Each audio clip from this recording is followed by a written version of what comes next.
Est-ce que tu considères que le match de vendredi dernier à Angoulême est un match référence pour le sprint final là, qui vous reste à disputer? Référence, je sais pas. On les a bien, voilà, on n'a pas pris d'essai, on les a bien contrés. On a fait pas mal de fautes, donc on était pas mal pénalisés. Mais en tout cas, on a su alterner le jeu, que ce soit avec les avants ou par les trois quarts. On a vu des choses intéressantes contre une équipe d'Angoulême qui est quand même assez en place, qui, contrairement à la nôtre, n'a pas changé d'effectif par rapport à l'année dernière. Nous, il ne faut pas quand même si je le répète souvent et que les gens pensent qu'on descend Pro D2, on a changé 70% d'effectifs. Donc ça, c'est pas négligeable. Angoulême a gardé la totalité de son effectif. Donc on a réussi malgré tout à faire des belles choses. Et ça, c'est intéressant pour la suite. Je ne vais pas parler de match référence, mais c'est voilà, on avance petit à petit, match après match. Avec plus de constance quand même dans le match. Avec plus de constance sur tout ce qui est au niveau de l'agressivité, qui parfois peut-être nous a fait défaut. Et là, on a su mettre tout de suite sur les impacts, sur les plaquages. Voilà, être présent physiquement, c'est important à ce niveau-là. Là, c'est bon, Massy, ça va être très difficile. La lutte, elle se joue un peu entre les clubs 2, 3 et 4. Il y a très peu d'écart de points entre ces équipes.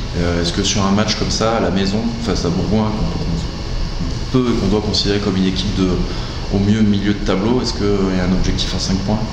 Non, il y a un objectif à gagner le match. Chaque match est différent.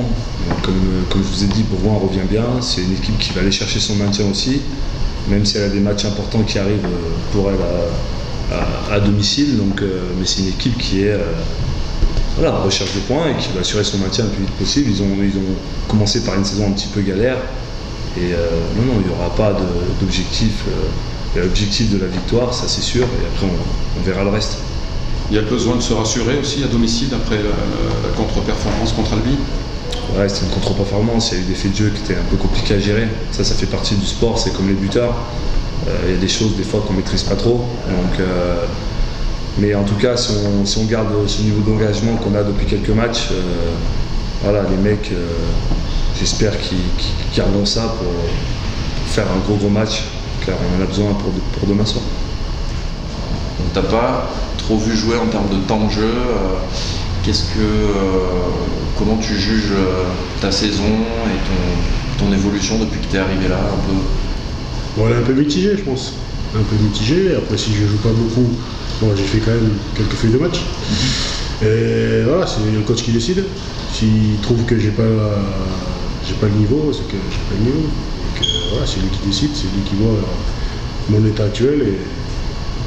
Et comment tu le vis ça? Comment tu as vécu ce début de saison un peu? Moi, tant que l'équipe va bien, mon ressenti personnel, il passe après. C'est l'équipe avant tout. Et si je dois pas être dans l'équipe pour qu'elle vive bien, c'est comme ça.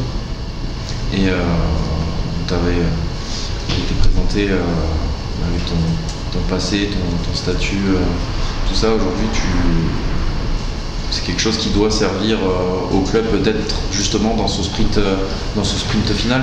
Bien sûr, il faut que ça serve. Après, ça reste le passé. Donc là, je suis joueur du Verder, donc je vais me battre en tant que joueur du Verder.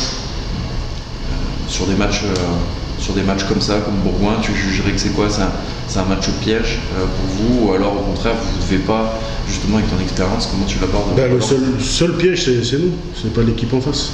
C'est comme beaucoup de matchs qu'on a perdus, c'est une grosse partie de notre faute. Donc c'est pas forcément l'équipe en face qui nous met en difficulté, on se met en difficulté tout seul.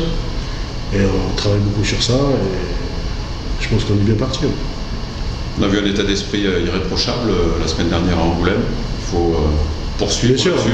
Bien sûr qu'il y a eu irréprochable, je n'irai pas jusqu'à là, mais il y a eu un très très bon état d'esprit qu'on a gardé sur la dynamique de la deuxième mi-temps d'Albi et qu'on a reproduit à Angoulême. Et voilà, le but c'est de rester dans cette dynamique et aller jusqu'au bout.